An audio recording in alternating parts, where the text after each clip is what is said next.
Jesus invadiu a casa onde nós estamos reunidos.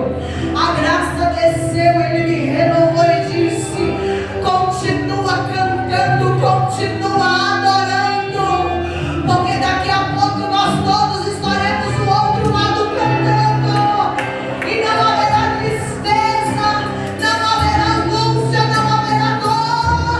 Mas deixe uma mulher de atitude, continua lutando, porque você foi chamada para isso.